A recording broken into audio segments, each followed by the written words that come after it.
Good morning. Thank you very much, Mr. Chairman, and members of the committee and our Oklahoma Congress people. Sorry to say congressmen. It's very nice to be here with you. I really appreciate the opportunity to briefly share our perspective on the importance and the impact of the Indian self-determination. Yeah, Governor, can we have you move that microphone a little bit closer? Okay. Maybe I can lean we want to make a sure little. We hear you. Okay, you folks heard me though on that first part, so I really do appreciate your being here today and actually locating the hearing here at First Americans Museum, which is a shining star in Oklahoma. And we're thankful for the opportunity to share our thoughts with you. As you said, we offered written testimony, and this will be very brief. This act was monumental to tribes in our ability to exercise our sovereignty and be self-determined and do the things that we needed to do and need to do today for our citizens.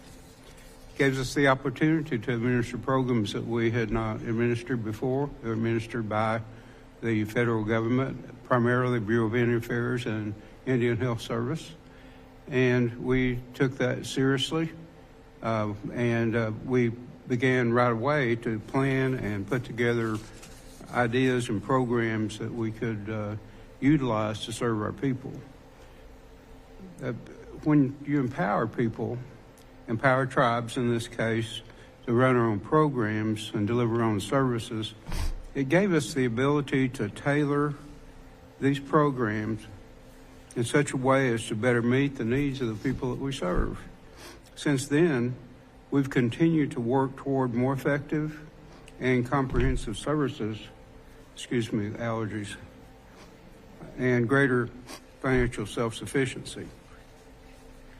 We want to realize that vision that we had of self-determination. We're thankful for the federal government and, in this case, particularly President Nixon, who had a view of what was happening in Indian country in the United States.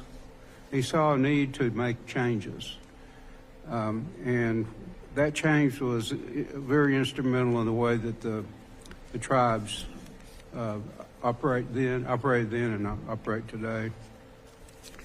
The revenue that we needed revenue, obviously. Some tribes had more than others, but many tribes simply didn't have the resources that they needed to really do the things that they wanted to do on their own. So this gave the tribes a bit of a jump start in being able to provide services to our people.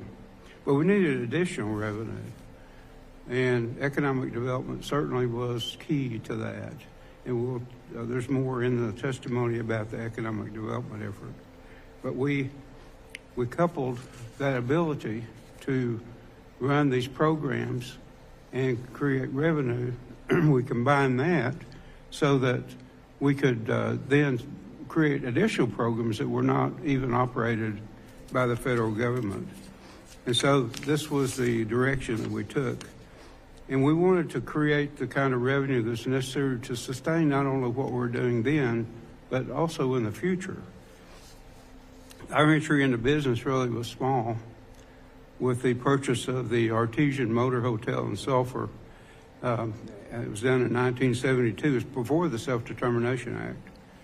Not every business succeeded that we began to operate, but we learned along the way, and this has helped us to be successful. I know that some folks here did stay at Okana.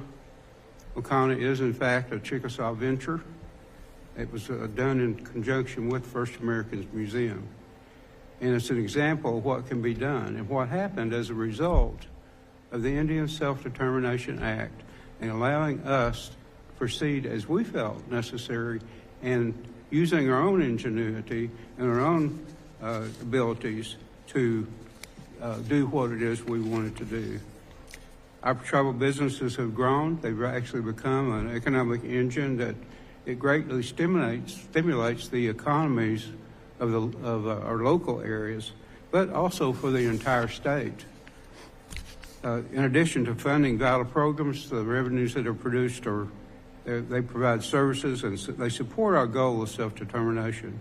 And we've grown to operate a diverse portfolio of businesses, and we now count 100 businesses or so that we are in fact operating. Through self-determination, we've been able to determine the markets and the industries we need to be into. We're really thankful for the Indian Self-Determination Act, all it has done for the Chickasaw Nation and its people, and really for Indian country. And we applaud the U.S. for actually creating this opportunity for us and allowing us to do what it is that we can do in the way that we want to do it. Thank you very much, Mr. Chairman. Thank you, Governor.